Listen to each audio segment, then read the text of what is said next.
मैं आपकी हंसी का भेद पा गई कमल नयन। अच्छा, मैं समझ गई कि आप अपनी हंसी को क्यों नहीं रोक पा रहे हैं। अच्छा तो बताइए तो सही कि हमें हंसी क्यों आई। देवराज इंद्र ने अपने ही मुख से अपने आप को महान कहा, इसलिए। आप ठीक समझी महादेवी। अपने ही मुख से अपने आप को केवल वही लोग महान कहते हैं जिन्हें यह भय होता है कि कदाचित कोई और उन्हें महान नहीं कहेगा। ये तो आत्मविश्वास की कमी का प्रतीक है देवी। सत्य तो ये है कि मुझे भी देवराज इंद्र का ये अभिमान अच्छा नहीं लगा। देवी, अभिमान और घमंड स्वयं से छल करने का दूसरा नाम है। अब सांझ समय शरीर की छाया लंबी हो जाती है। अब कोई मनुष्य यदि छाया की इस लंबाई को शरीर की वास्तविक लंबाई समझ लेगा तो स्वयं से छल ही करेगा ना। हे नाथ, मुझे तो लगता है कि देवराज इंद्र अपनी सफलता पर फूले नहीं समा रहे हैं। देवी, सफलता और समृद्धि को प्राप्त कर लेना उतना कठिन नहीं होता जितना कि उन्हें पचा लेना। अब मान लीजिए कि एक गागर में जल आधा भरा है और दूसरी गागर में जल पूरा भरा है। जिस गागर में जल आधा भरा है वो तो शीघ्र ही लुढ़क जाएगी ना। इसी प्रकार जिनके व्यक्तित्व में हल्कापन होता है वो थोड़ी सी सफलता से भी बहुत अधिक प्रसन्न हो जाते हैं। भारी भरकम व्यक्तित्व वाले लोग सफलता पर ध्यान नहीं देते। वो तो इस पर ध्यान केंद्रित करते हैं कि कहीं सफलता उनका ध्यान अपने लक्ष्य से हटा न दे। सफलता उन्हें अधिक सतर्क बना देती है देवी। पर हे सर्वज्ञाता, क्या विजयश्री ऐसी अप्सरा नहीं जिसे देखकर किसी का भी ध्यान टूट सकता है? नहीं महादेवी, विजयश्री की अप्सरा उनका ध्यान भंग नहीं करा पाती जिनके विवेक के नेत्र खुले रहते हैं, जो विजय के आगे के संकट पर अपनी दृष्टि जमाए रहते हैं। हे कमल नयन, देवराज इंद्र ने कालकेतु जैसे शूरवीर को पराजित किया है। अब इससे बड़ा संकट और क्या हो सकता है? देवी, कालकेतु एक महत्वाकांक्षी और सत्ता का लोभी दानव है। महत्वाकांक्षी और सत्ता का लोभी व्यक्ति बाहर से दिखने में जितना शक्तिशाली होता है भीतर से उतना ही दुर्बल होता है, और यह तो स्वयं देवराज इंद्र जानते हैं। ऐसे व्यक्ति को पराजित करना कोई कठिन कार्य नहीं होता। परंतु आश्चर्य तो यह है कि विजय के हर्ष में स्वयं देवराज इंद्र गुरु शुक्राचार्य को भूल गए। गुरु शुक्राचार्य, देवेंद्र को यह ज्ञान है कि गुरु शुक्राचार्य एक ऐसे प्रश्न चिन्ह के समान है जो चिंताजनक तो होता ही है, परंतु उसका उत्तर जानना बहुत कठिन होता है। गुरु शुक्राचार्य? हाँ महादेव, इस समय मेरा ध्यान केवल उन्हीं पर है। उनकी सोच किसी भी समय एक बहुत बड़ा संकट खड़ा कर सकती है। किंतु वो क्या सोच रहे हैं स्वामी? महादेवी, जिस प्रकार एक धनी जिसका धन चोरी हो जाता है वो अपने धन को सबसे छुपाता फिरता है, उसी प्रकार एक चोट खाया हुआ विद्वान अपनी सोच को सबसे छुपाने का प्रयत्न करता है। गुरु शुक्राचार्य किसी को यह नहीं बताना चाहते कि वो क्या सोच रहे हैं, परंतु वो जो भी सोच रहे हैं वो देवताओं के लिए घातक सिद्ध हो सकता है। तब तो फिर आप ही को देवताओं को आश्रय देना होगा स्वामी। नहीं महादेवी, ऐसी परिस्थिति तो उत्पन्न ही नहीं होनी चाहिए जब किसी को किसी और को आश्रय देना पड़े। अब मैं क्या करूंगा ये तो इस पर निर्भर है कि गुरु शुक्राचार्य का अगला पग किस ओर उठता है।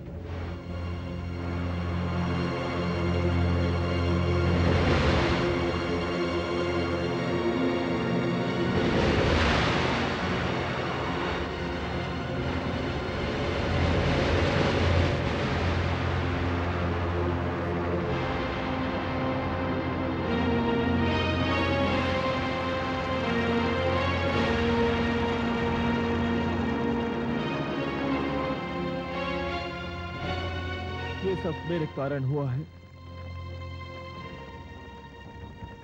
मैं ही हूं इस महाविनाश का कारण। मुझे जीवित रहने का कोई अधिकार नहीं, कोई अधिकार नहीं।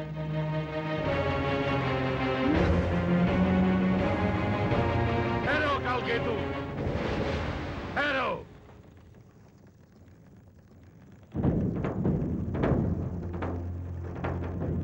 प्रणाम गुरुवर। ये तुम दूसरी मूर्खता करोगे। दानव वीरों के ये शव, धड़ से कटे हुए ये सिर, युद्ध क्षेत्र की धरती पर बहता हुआ ये लहू, ये सब पुकार पुकार कर कह रहे हैं तुमने मेरी पहली आज्ञा का पालन न करने का दंड। मैंने जब तुम दानवों का गुरु बनना स्वीकार किया था तो तुमसे ये भी वचन लिया था, तुम देवताओं से उस समय तक युद्ध नहीं करोगे जब तक मैं अनुमति नहीं दूंगा। यदि तुमने अपने वचन का पालन किया हो, यदि तुमने मेरा कहना माना, तो आज इस युद्ध भूमि में दानवों के शव के स्थान पर देवलोक वासियों के शव दिखाई दे रहे होते। मुझे आपसे क्षमा मांगते हुए भी लज्जा आ रही है गुरुदेव, पर आप मुझे क्षमा कर दीजिए। प्रतिशोध और क्रोध की अग्नि ने मेरे सोचने और समझने की शक्ति को भस्म कर दिया था। क्रोध पराजय का पहला लक्षण है कालकेतु। युद्ध क्रोध से नहीं, धैर्य से और योजना बनाकर लड़ा जाता है। कालकेतु, तुम विजय केवल इसलिए नहीं प्राप्त कर सके क्योंकि लोभ और लालसा ने तुम पर पहले ही विजय प्राप्त कर ली। राज सिंहासन के लोभ में तुमने दानव एकता भंग कर दी। तुम दानवों में सबसे बड़ा दोष यही है कि तुम संगठित नहीं रह सकते। यदि आपका आदेश हो गुरुदेव, तो मैं दानव लोक के अधिपति का पद त्याग भी सकता हूँ। ये तो सिंहासन पर बैठने से पहले तुम्हें सोचना चाहिए था कालकेतु। आप जिसे चाहेंगे वही हमारा अधिपति होगा गुरुदेव। अब इस विवाद में पड़ना व्यर्थ है कि अधिपति कौन होगा और किसे होना चाहिए। नहीं गुरुदेव, हम अब भी आपका आदेश मानने को तैयार हैं। कालकेतु, तुम अब राज सिंहासन पर बैठ चुके हो। तुम्हें सिंहासन से उतारना दानव एकता पर एक और चोट करने के समान होगा। परंतु अब एक व्यक्ति, एक पद के सिद्धांत का ही पालन होगा। तुम केवल अधिपति रहोगे, सेनापति नहीं। सेनापति पहले भी हर्ष था और अब भी वही रहे।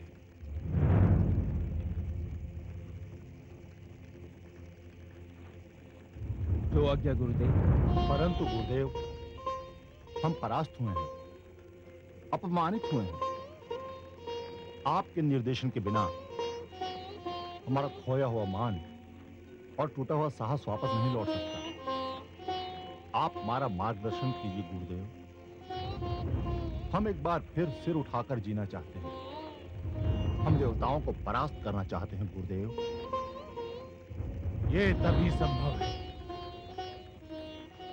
जब मुझे संजीवनी मंत्र प्राप्त हो जाए।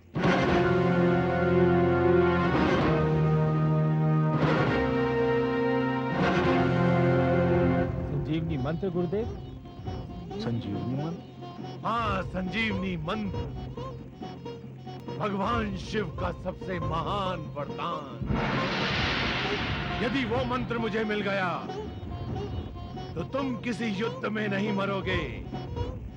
यदि मर गए तो मैं वो मंत्र फूंक कर तुम्हें पुनः जीवित कर दूंगा। गुरु शुक्राचार्य की जय! गुरु शुक्राचार्य की जय! आप धन्य हैं गुरुदेव। इस प्रकार हर युद्ध में देवताओं की संख्या घटती जाए और तुम दानवों की संख्या बढ़ती जाए। एक दिन ऐसा आएगा, देवता इतने कम रह जाएंगे कि तुम लोग सरलता पूर्वक टहलते हुए देवलोक पहुंच जाओगे। देवलोक पर हमारी पताका फहराएगी। बचे कुचे देवता ही नहीं, स्वयं भगवान विष्णु भी देखते रह जाएंगे। गुरुदेव की जय, गुरुदेव की जय, गुरुदेव की जय, गुरुदेव की जय, गुरुदेव की जय। मैं भगवान शिव के दर्शन करने जा रहा हूं। तुम सब उस समय तक कोई उतावलापन नहीं दिखाओगे जब तक मैं लौट ना आऊं। जो आज्ञा गुरुदेव।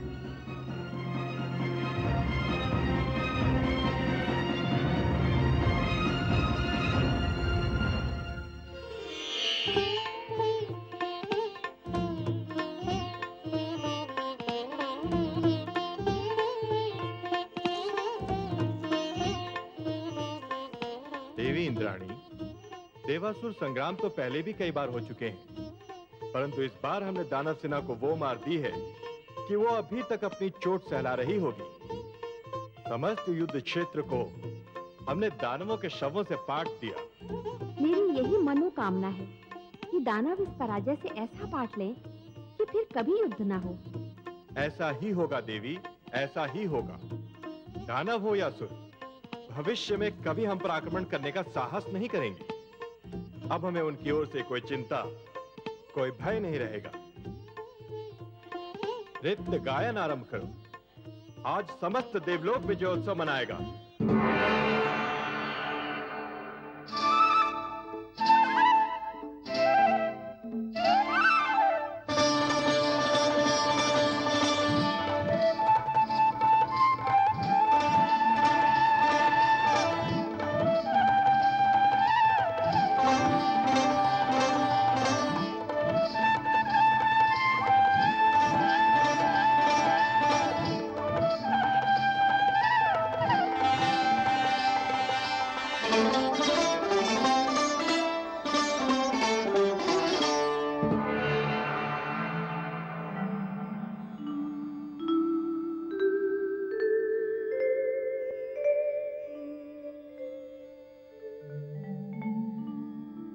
हे नाथ, मैं आपकी सुंदर मुस्कान के हर रंग से परिचित हूँ। इस समय भी जो मुस्कान आपके अधरों की शोभा बनी हुई है, उसके रंग को भी मैं पहचानती हूँ। हे देवी, आप हमारी मुस्कान के रंग ही नहीं, हमारे हृदय की सारी धड़कनों को भी जानती हैं, और इसीलिए जान रही हैं कि मैं इंद्रलोक में होने वाले विजयोत्सव को देखकर अपनी मुस्कान को रोक नहीं पा रहा हूँ। हाँ कमल नयन, और आपकी मुस्कान से जो चिंता झांक रही है, उसी से मुझे लग रहा है कि अवश्य कोई विशेष घटना घटने वाली है। आपका अनुमान बिल्कुल ठीक है महादेवी। इंद्रलोक में जो निश्चिंतता का वातावरण छाया हुआ है, वो अवश्य ही कोई रंग लाएगा। इंद्रदेव निश्चिंत होकर अपनी विजय का उत्सव तो मना रहे हैं, परंतु साथ ही जीवन का एक मूल सत्य भूल रहे हैं। किस मूल सत्य की ओर आपका संकेत है सर्वेश्वर?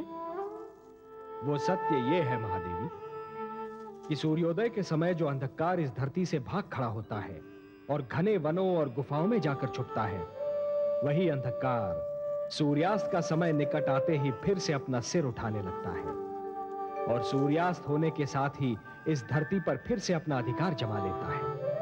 यही शत्रु का भी चरित्र होता है।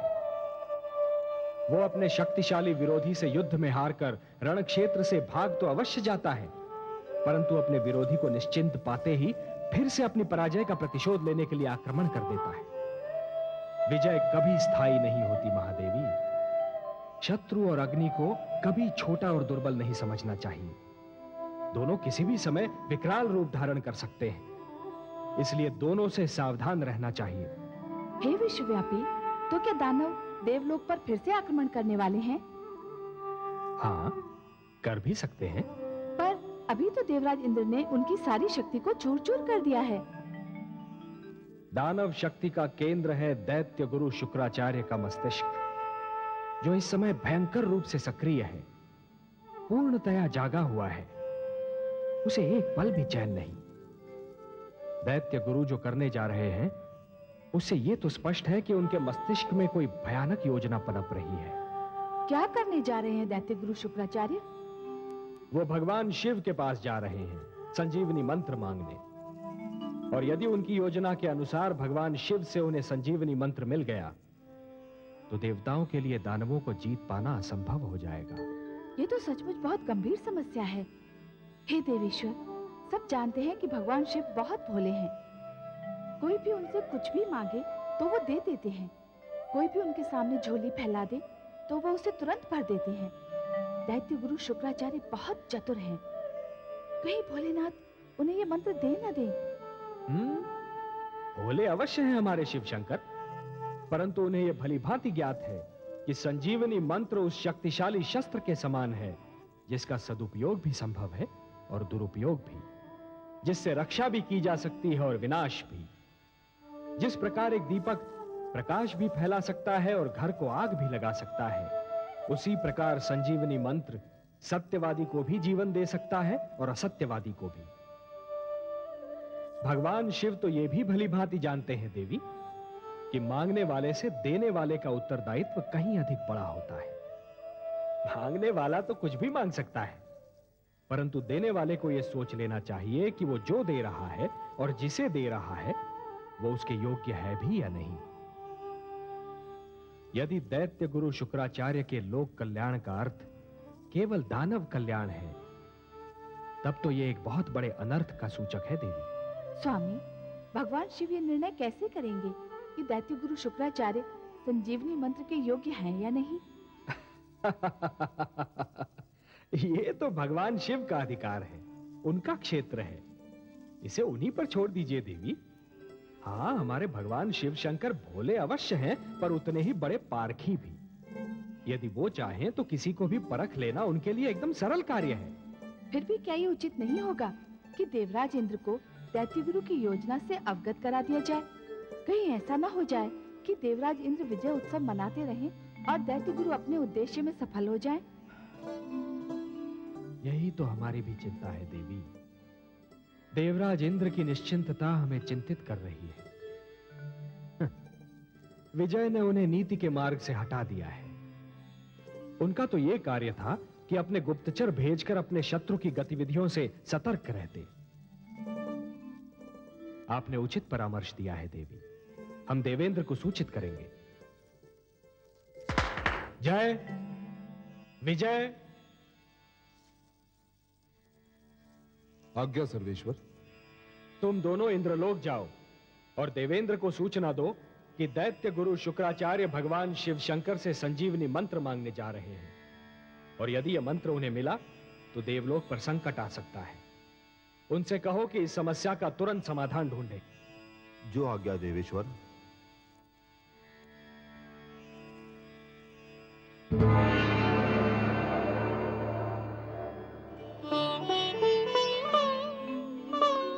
अच्छा, तो ये बात है। हाँ देवराज, श्री लक्ष्मीपति ने कहा है कि आपको सूचित कर दिया जाए कि दैत्य गुरु शुक्राचार्य भगवान शिव से मिलने जा रहे हैं और देवलोक पर गंभीर संकट के बादल मंडरा रहे हैं। कह देना श्री विष्णु भगवान से कि हमें सूचना देने के लिए धन्यवाद। वो चिंता ना करें, ऐसा कुछ नहीं होगा। इससे पहले कि दैत्य गुरु शुक्राचार्य भगवान शिव के पास पहुंचे, हम स्वयं उनके पास पहुंच जाएंगे। भगवान शिव पर हमारा अधिकार अधिक है। हम दैत्य गुरु शुक्राचार्य की चाल को असफल कर देंगे। जो आज्ञा देवराज।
दैत्य गुरु शुक्राचार्य, आप?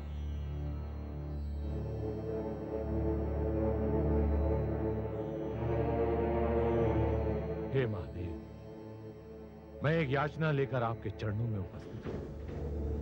हे शिव शंकर, मैं भी आपके निकट खड़ा हूं। देवराज, आप? मैं तो दैत्य गुरु शुक्राचार्य से पहले ही यहां आ गया था।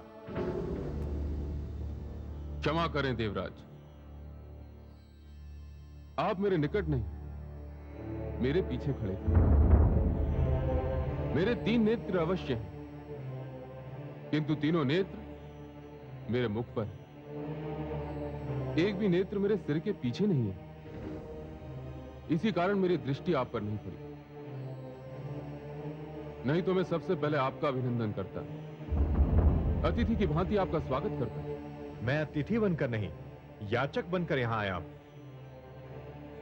याचक तो विनम्रता की मूर्ति होता है देवराज, परंतु मैं विवश हूं। दैत्य गुरु शुक्राचार्य पर मेरी दृष्टि भी पहले पड़ी और अपने याचक बनकर आने की सूचना भी उन्होंने पहले दी। इसलिए उन्हीं के निवेदन को पहला अवसर दिया जाएगा।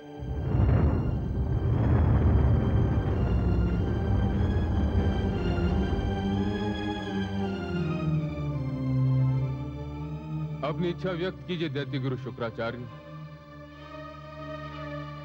हे महादेव, मैं आपसे कुछ मांगने आया हूं। तो कहिए ना, संकोच क्यों कर रहे हैं?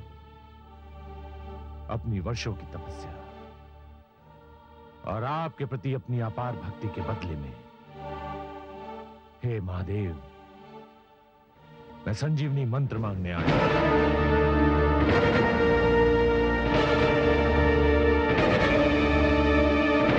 हे शिव शंकर, यही मंत्र तो मैं भी मांगने आया हूं आपसे। आप दोनों ने एक ही मंत्र मांगा है। मेरे लिए आप दोनों महान हैं। आप देवताओं के राजा हैं। दैत्य गुरु शुक्राचार्य महान विद्वान हैं। सत्य पूछे तो आप दोनों ही संजीवनी मंत्र के सुपात्र हैं। आप दोनों ही इसे प्राप्त करने के योग्य हैं। परंतु संजीवनी मंत्र एक कल्प में एक ही बार किसी एक ही को दिया जा सकता है। यह महाशक्तिशाली मंत्र है, इसलिए मुझे आप दोनों में से किसी एक ही को चुनना पड़ेगा। तब तो फिर भोले शंकर, निर्णय हो गया। मैं देवराज इंद्र हूं, मंत्र मुझे ही मिलेगा। नहीं देवराज, देव हो या दानव, निर्णय परीक्षा के आधार पर ही होगा। परीक्षा? हाँ देवराज, आप दोनों में से जिस किसी को भी यह मंत्र लेना है, उसे परीक्षा देनी होगी। मैं किसी भी परीक्षा के लिए प्रस्तुत हूं महादेव। और आप देवराज? मैं परीक्षा के विषय में जानकारी चाहूंगा शिव शंकर।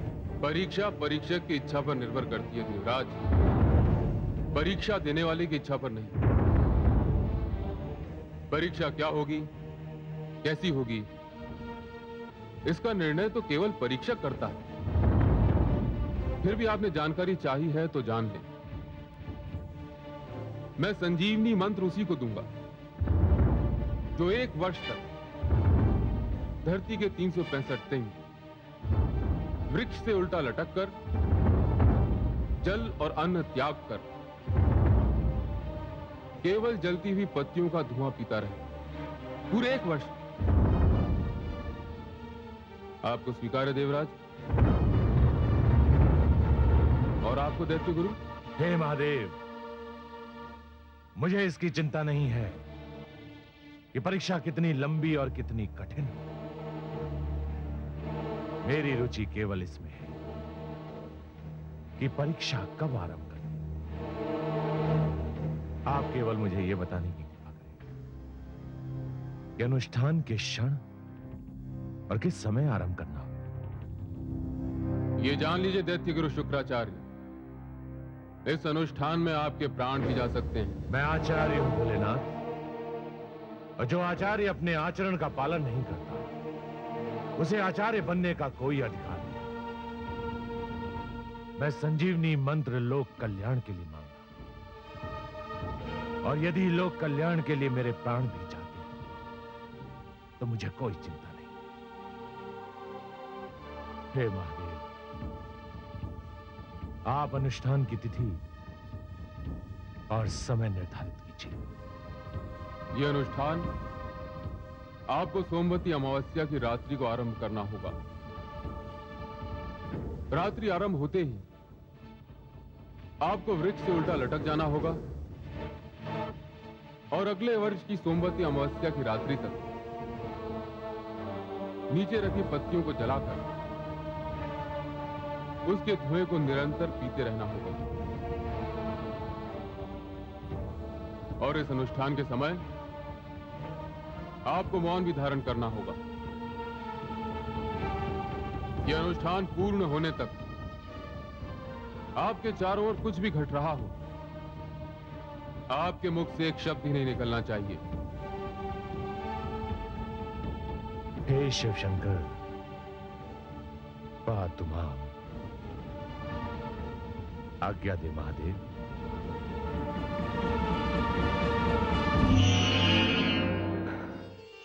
सुंदर, अतीव सुंदर।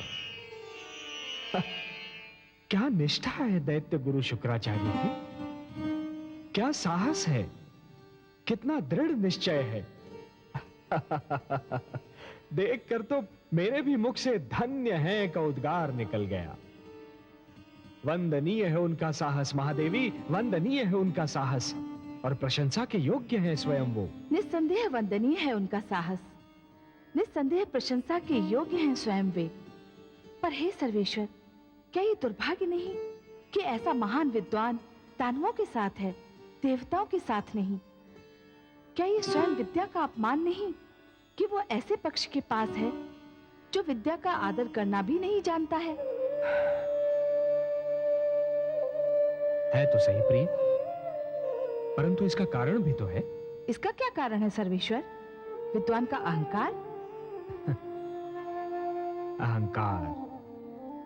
विद्वान जब विद्या के स्थान पर दूसरी बातों को प्राथमिकता देने लगता है, विद्वान जब अपमान के प्रतिशोध की अग्नि में जलने लगता है, तो उस अग्नि में सबसे पहले उसका विवेक जलकर भस्म हो जाता है। तो फिर आप दैत्य गुरु शुक्राचार्य की प्रशंसा क्यों कर रहे हैं? प्रशंसा क्यों कर रहा था? देवी, यदि गुण शत्रु में भी हो तब भी वो प्रशंसा के योग्य हैं। अग्नि तो किसी भी वस्तु को जलाकर भस्म कर देती है, परंतु क्या अग्नि के ताप की महत्ता से मुख मोड़ा जा सकता है? परंतु देवराज इंद्र ने आज मुझे बहुत निराश किया। परीक्षा का नाम सुनते ही वे भयभीत हो गए। मुझे उनसे ऐसी आशा न थी। देवराज परीक्षा की कठोरता से भयभीत थे महादेवी, और दैत्य गुरु के उद्देश्य ने उन्हें निर्भय बना दिया था। इसीलिए मैं कहता हूं देवी कि प्रत्येक मनुष्य के सम्मुख जीवन में कोई ना कोई उद्देश्य अवश्य होना चाहिए। देवराज इंद्र अपने नंदनवन में मग्न है और दैत्य गुरु के सम्मुख एक उद्देश्य है। हाँ, यह और बात है कि उनका उद्देश्य विनाशकारी है। हमारे देवराज संभवतः ये सोच रहे हैं कि इस कठिन परीक्षा को झेलने का सामर्थ्य यदि उनमें नहीं है तो गुरु शुक्राचार्य भी उसे नहीं झेल पाएंगे। यह देवेंद्र का भ्रम है। वो शुक्राचार्य की निष्ठा से पूर्णतया परिचित नहीं है। माते, माते, माते,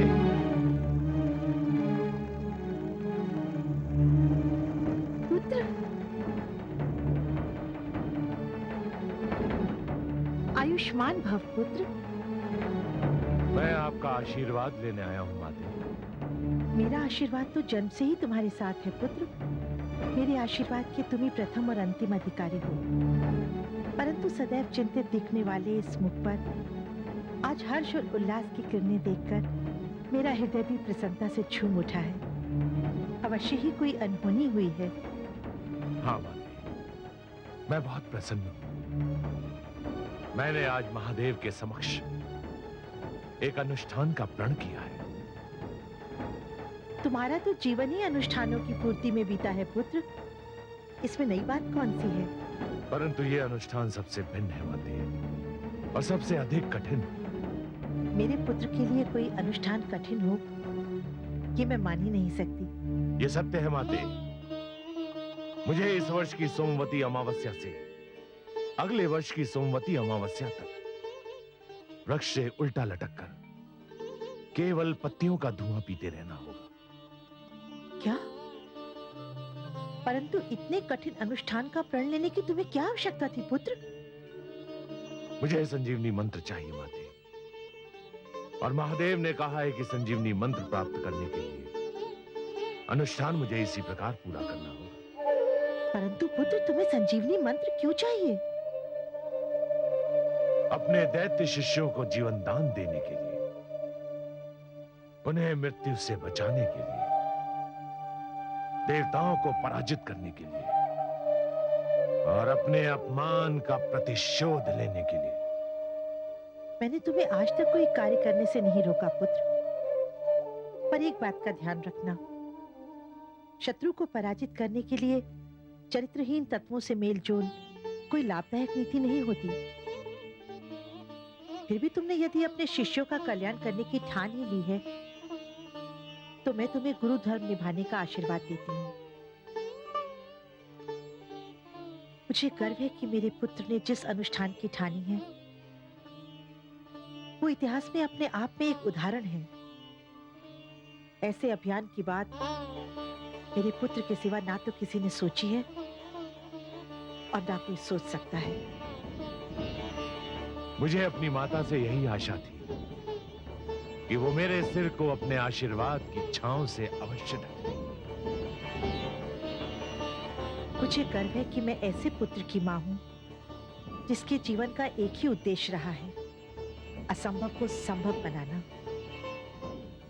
मेरे साथ मेरी माता का आशीर्वाद रहा, इसीलिए असंभव को संभव बनाने में मैं समर्थ रहा। अब मुझे आपका आशीष मिला, तो इस अनुष्ठान को भी संभव बनाकर दिखाऊंगा। यशस्वी भव पुत्र। आज्ञा दे माते।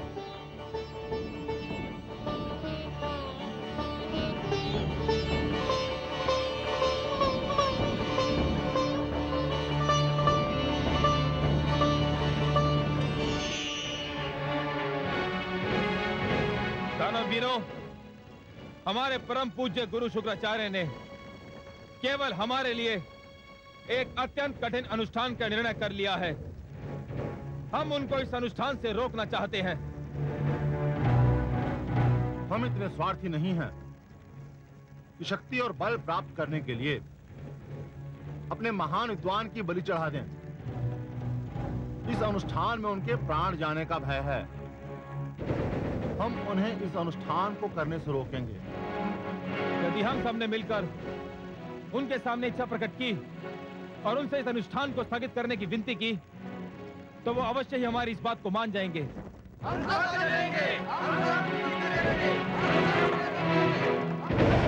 शची, देवी शची,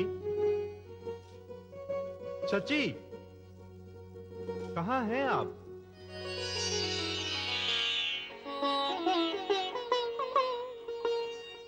आज तो आप बहुत प्रसन्न दिखाई दे रहे हैं स्वामी। हाँ देवी, आज मैं बहुत प्रसन्न हूँ। शत्रु जब अपने कंधों पर ऐसा बोझ उठा ले जो उसकी कमर तोड़ सकता हो, तो प्रसन्न होना स्वाभाविक है। आपका संकेत गुरु शुक्राचार्य की ओर है। हाँ, मेरा संकेत उन्हीं की ओर है। गुरु शुक्राचार्य ने हमसे शत्रुता की धुन में एक ऐसी तपस्या स्वीकार कर ली है जो एक वर्ष तो क्या, एक सप्ताह में ही उनके प्राण लेकर छोड़ेगी। आप तो जानती हैं, यदि हमारे और दैत्यों के बीच से गुरु शुक्राचार्य निकल जाएं, तो हम दैत्यों को चुटकियों में मसल कर रख सकते हैं। और यदि गुरु शुक्राचार्य अपने इस अनुष्ठान में सफल हो गए तो? देवी, पूरे एक वर्ष तक वृक्ष से उल्टा लटककर केवल धुआं पीना किसी प्राणी के लिए संभव नहीं। मुझे तो यह लगता है कि भगवान शिव ने इस तपस्या का सुझाव इसलिए दिया है कि वो गुरु शुक्राचार्य को संजीवनी मंत्र देना नहीं चाहते। गुरु शुक्राचार्य इस तपस्या के भेंट चढ़ जाएंगे और संजीवनी मंत्र भगवान शिव के पास ही रहेगा। गंधर्वराज चित्ररथ, मलय केतु, आज्ञा देवराज। तुम दोनों शीघ्र वहां पहुंचो जहां दैत्य गुरु शुक्राचार्य ने अपना अनुष्ठान आरंभ करने का निर्णय किया है, और जैसे ही उनकी तपस्या भंग हो या उनके प्राण जाए, वैसे ही आकर हमें सूचित करो। जो आज्ञा देवराज।